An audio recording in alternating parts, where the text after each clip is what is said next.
मेरे प्यारे देश के प्यारे देशवासियों, आज जब मैं आपसे मुखातिब हो रहा हूँ तो बहुत विचलित हूँ।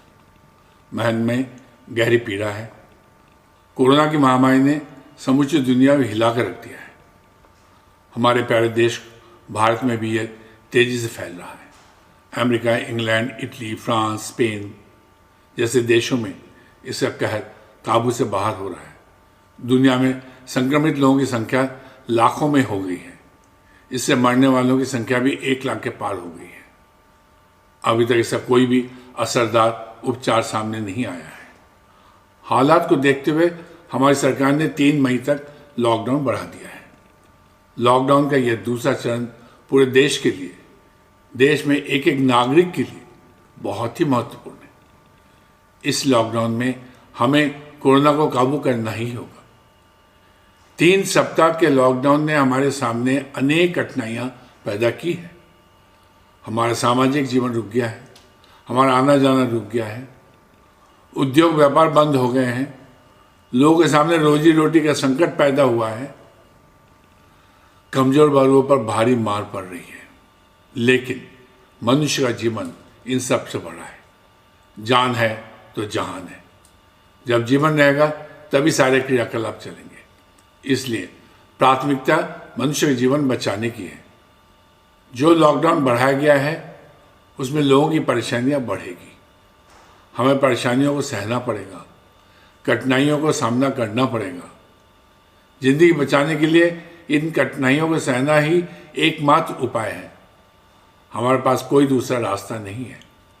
ये भी कहा जा रहा है कि अगर लॉकडाउन लागू नहीं करते तो हमारे यहाँ हालत बहुत ही बुरे होते। हम सबको ये समझना होगा कि कोरोना के विरुद्ध लड़ाई सिर्फ सरकार की लड़ाई नहीं है, ये संपूर्ण मनुष्य जाति की लड़ाई है। मनुष्य जाति के हर सदस्य की लड़ाई है। हमारी और आपकी लड़ाई है।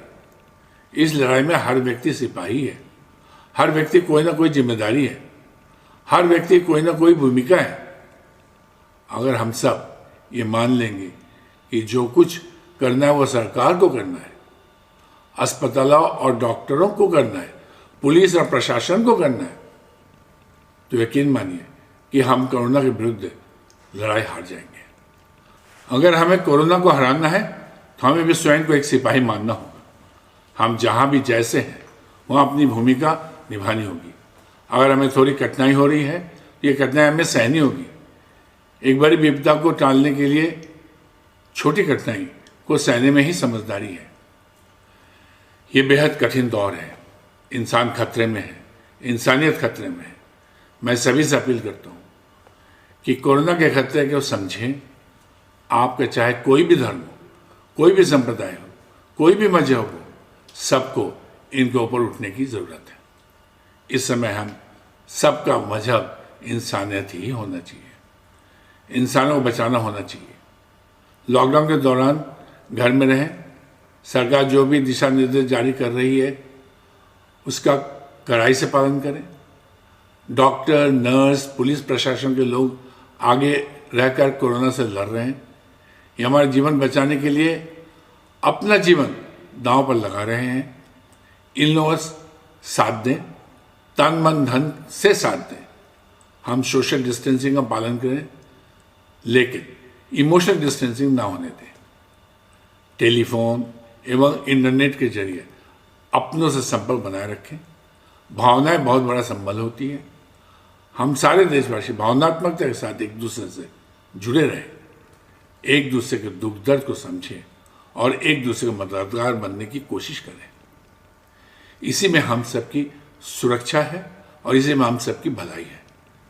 जब हम कोरोना को हरा देंगे तो जिंदगी नई शुरुआत करेंगे। सब मिलजुल कर एक दूसरे का साथ देंगे और पहले से भी मजबूत भारत का निर्माण करेंगे। जय भारत, जय मानवता। आपका हितैषी। सारा प्रणाम।